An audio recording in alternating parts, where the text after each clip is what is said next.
Pertama, carilah perkara yang di atas. Berarti poinnya, orang yang sudah ada dalam Kristus, orang yang hidup dalam Kristus, dia mencari perkara yang di atas. Apa itu perkara yang di atas? Berbicara tentang perkara di atas itu bicara sorga, bicara kekekalan. Haleluya. Perkara yang di atas itu perkara sorga. Dan sorga itu identik selalu dikatakan di atas, bukan di bawah. Selalu di atas. Orang yang sudah dalam Kristus itu mencari perkara yang di atas. Berbicara tentang baptisan adalah bicara pertobatan. Bicara kehidupan baru. Bicara kelahiran baru. Carilah hal-hal yang demikian. Orang-orang yang sudah bertobat, kehidupan-kehidupan yang baiklah yang akan dikerjakan oleh orang-orang yang bertobat. Karena tidak akan mungkin seorang itu dibaptis kalau dia tidak bertobat. Tidak akan mungkin seorang itu bisa dibaptis kalau dia tidak percaya bahwa Yesus itu sudah mati bagi dia di Golgota. Bahwa Yesus itu sudah menerima segala kuasa di bumi dan di sorga. Yesus itu adalah Tuhan. Jadi hal-hal yang demikian yang dikatakan oleh ayat ini yang harus kita cari. Bagaimana kita mencari hal-hal yang kekal? Saya sering mengatakan kepada kita begini, kumpulkanlah apa yang akan kamu bawa kelak ke sorga. Kumpulkan, bukan yang akan kamu tinggalkan di bumi ini. Jadi kumpulkan hal-hal yang baik. Kumpulkan hal-hal yang menyenangkan hati Tuhan. Kumpulkan dengan apa? Banyak hal yang bisa kita lakukan. Kita kumpulkan perbuatan-perbuatan baik kita untuk melayani Tuhan, menolong orang lain, dan mengerjakan banyak hal. Untuk perkara surga, untuk perkara kekekalan. Itu yang dikatakan oleh ayat itu tadi. Bagaimana orang-orang yang sudah bertobat, bagaimana orang-orang yang sudah dibaptis, bagaimana orang-orang yang sudah tinggal dalam Kristus. Mari cari terus perkara-perkara di atas. Mana yang Tuhan keinginkan, mana yang Tuhan mau, mana yang memuliakan Tuhan. Itulah yang Tuhan inginkan kita kerjakan dalam kehidupan kita. Haleluya. Karena kita sudah lahir baru. Dengarkan perkataan saya ini. Dengarkan ini. Bahwa orang yang hidup dalam Kristus, dia 2 kali lahir, 1 kali mati. Dan akan dibangkitkan untuk hidup kembali dalam kekekalan. Orang yang hidup dalam Kristus itu memikirkan perkara yang di atas. Dia berpikir sedemikian rupa bagaimana supaya pekerjaan Tuhan itu maju. Bagaimana supaya jiwa-jiwa diselamatkan. Bagaimana supaya banyak jiwa datang kepada Tuhan. Dia selalu pikirkan. Jadi pikirannya bukan lagi pikiran hal-hal duniawi. Bukan lagi hal-hal yang menyenangkan kehidupan tubuhnya, dagingnya, memuaskan hawa nafsunya. Tidak lagi. Dia memikirkan perkara-perkara yang di atas. Dia pikirkan itu. Selalu di hatinya, di pikirannya memikirkan bagaimana supaya pekerjaan Tuhan ini berkembang. Tuhan sudah mengasihi gedung gereja kita sedemikian rupa.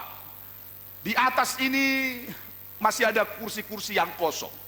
Mari kita sama-sama pikirkan ini. Bagaimana supaya jiwa-jiwa orang-orang beribadah dalam tahun depan. Ada orang-orang yang memenuhi bangku-bangku ini duduk di sana memuji Tuhan. Haleluya. Itu orang yang dalam Kristus. Bukan memikirkan kesenangan dagingnya. Bukan memikirkan bagaimana supaya happy, bagaimana supaya saya ini, bagaimana. Bukan itu yang diinginkan Tuhan. Perkara-perkara di atas. Dia pikirkan bagaimana supaya maju pekerjaan Tuhan. Bagaimana supaya jiwa-jiwa dimenangkan. Apa programnya? Apa yang bisa kamu dukung? Apa yang bisa kamu kerjakan? Pikirkan. Itu yang Tuhan cari dari orang-orang yang ada dalam Kristus. Itu yang Tuhan mau. Semua yang kita miliki di bumi, ingat ini Bapak, ingat ini Ibu. Tidak ada satupun yang bisa kita bawa kelak ke surga. Bagaimana suratan Timotius berkata, kita lahir tidak bawa apa-apa, dan kita juga nanti kembali ke surga tidak bawa apa-apa. Kita lahir di dunia ini, direstui oleh Tuhan. Tuhan menjadi saksinya dan dia tersenyum tentang kelahiranmu di dunia ini. Dia senang dan bangga engkau lahir di dunia ini. Dari rahim siapapun ibu yang melahirkan engkau, Tuhan bangga. Tuhan senang karena Tuhan memiliki rencana bagimu. Kamu tidak membawa apa-apa lahir ke dunia ini.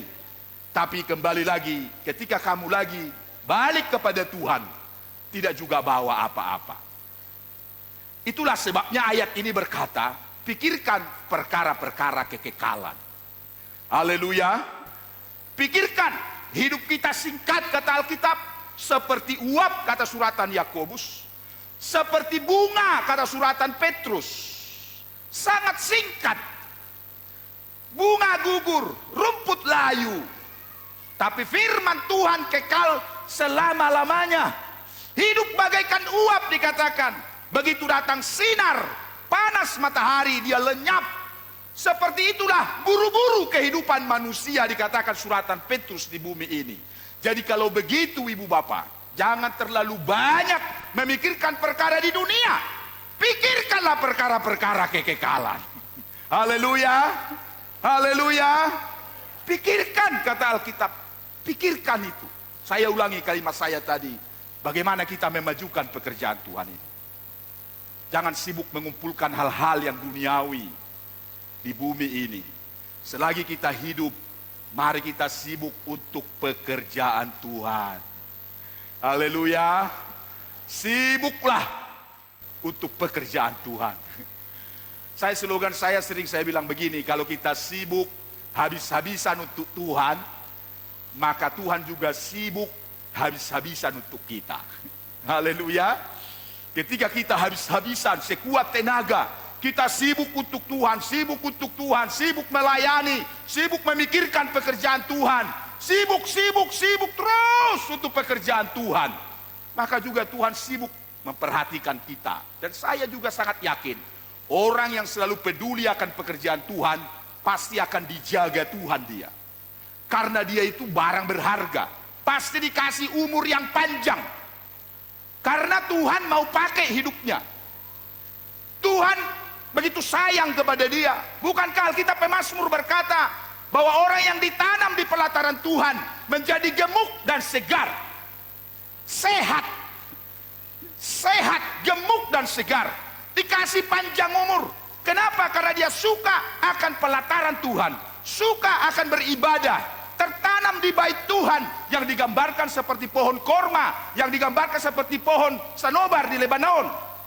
Bagaimana kekuatan daripada pohon itu, dan bagaimana hebatnya pohon korma yang nikmat itu.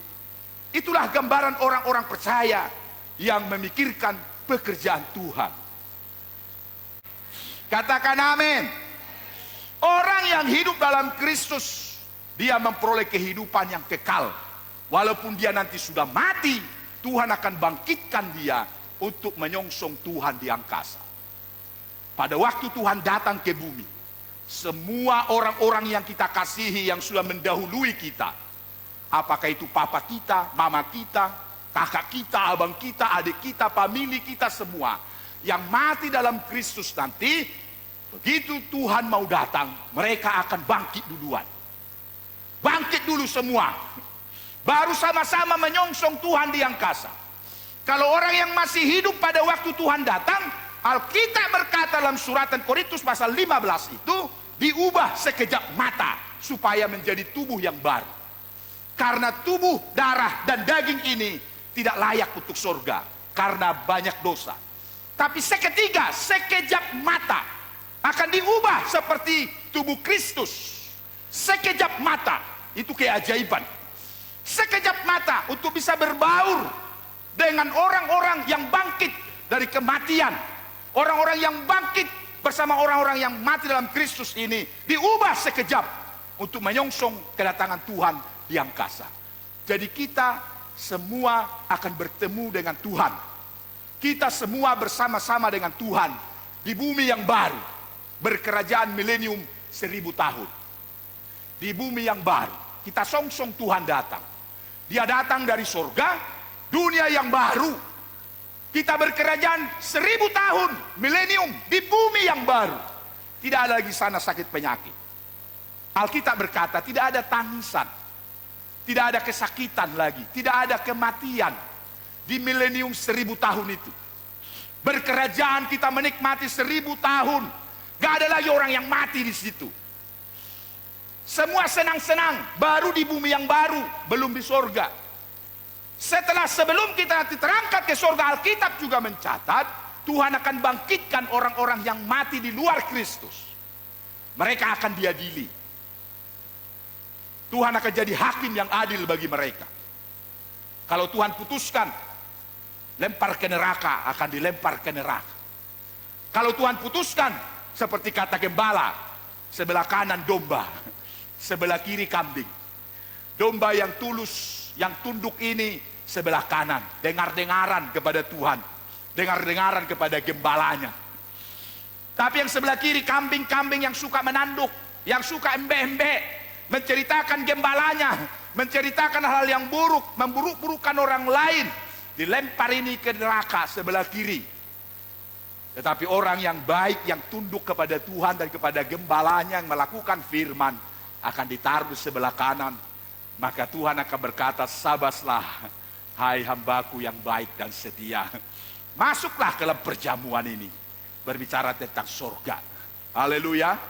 Dan setelah semua pengadilan itu selesai, Alkitab itu mencatat kita bersama-sama di bawah Tuhan masuk surga untuk selama-lamanya. Berkerajaan selama-lamanya. Inilah bagian dari orang-orang yang hidup dalam Kristus, yang selalu mencari perkara di atas, yang selalu memikirkan perkara di atas. Dan mereka akan dijamin Tuhan memperoleh kehidupan kekal, kehidupan abadi selama-lamanya. Renungkanlah itu dalam hatimu. Di mana posisimu sekarang? Apakah engkau lebih suka mencari kekekalan atau tidak? Apakah engkau lebih suka memikirkan kekekalan atau tidak? Jawaban itu ada pada dirimu masing-masing. Tapi hari ini, mari kita semua datang kepada Tuhan. Jangan lari dari jalannya Tuhan. Mari terus cari hal-hal yang berkenan kepada Tuhan selagi kamu hidup. Mari pikirkan hal-hal yang menyenangkan hati Tuhan selagi kamu hidup. Karena kalau sudah mati, tidak akan ada alasan untuk bertobat lagi, minta ampun. Semua sudah berakhir. Tetapi ketika masih hidup, mari kita kerjakan firman Tuhan ini. Haleluya. Tuhanku, roti kehidupan. Tuhanku, akhir kehidupan. Siapa makan, siapa minum, akan hidup selamanya. Tuhanku,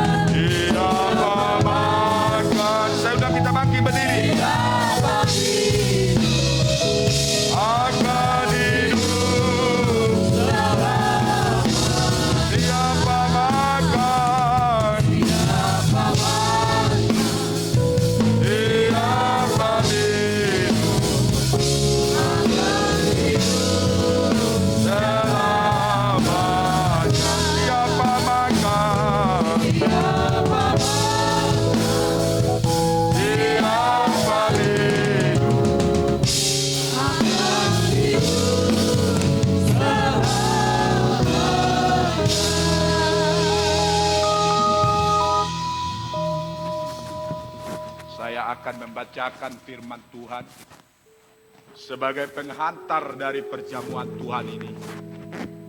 Dikatakan Alkitab, maka kata Yesus kepada mereka, Aku berkata kepadamu sesungguhnya jikalau kamu tidak makan daging anak manusia dan minum darahnya, kamu tidak mempunyai hidup di dalam dirimu. Barang siapa makan dagingku dan minum darahku, ia tinggal dalam aku dan aku tinggal dalam dia. Ia mempunyai hidup yang kekal dan aku akan membangkitkan dia pada akhir zaman. Sebab dagingku adalah benar-benar makanan dan darahku adalah benar-benar minuman. Barang siapa makan dagingku dan minum darahku, ia tinggal dalam aku dan aku dalam dia, sama seperti Bapa yang hidup mengutus aku.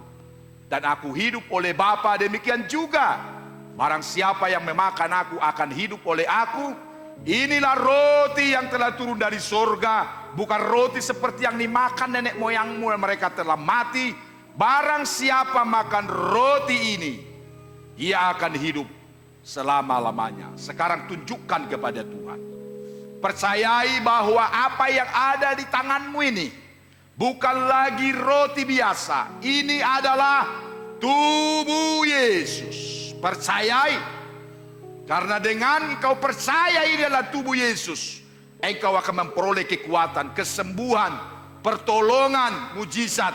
Dengar firman, sebab apa yang telah aku teruskan kepadamu telah aku terima dari Tuhan, yaitu bahwa Tuhan Yesus pada malam waktu yang diserahkan mengambil roti, dan sesudah itu ia mengucap syukur atasnya, ia memecah-mecahkan berkata, inilah tubuhku yang diserahkan bagi kamu, perbuatlah ini menjadi peringatan akan aku. Makanlah dengan iman dalam nama Tuhan Yesus. Haleluya.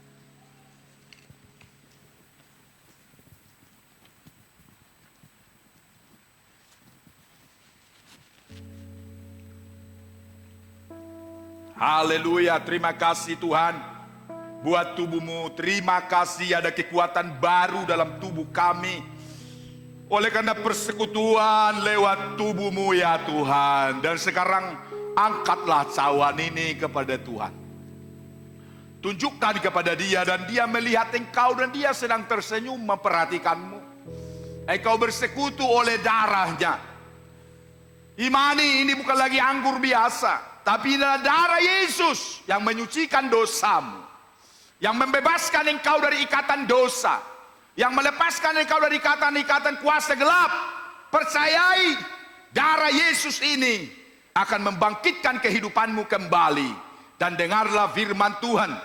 Demikian juga ia mengambil cawan sudah makan lalu berkata, cawan ini adalah perjanjian baru yang dimeteraikan oleh darahku. Perbuatlah ini setiap kali kamu meminumnya menjadi peringatan akan aku.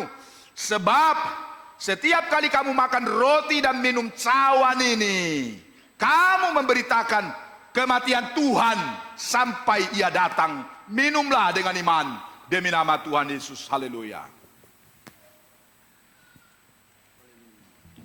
Haleluya, haleluya, haleluya.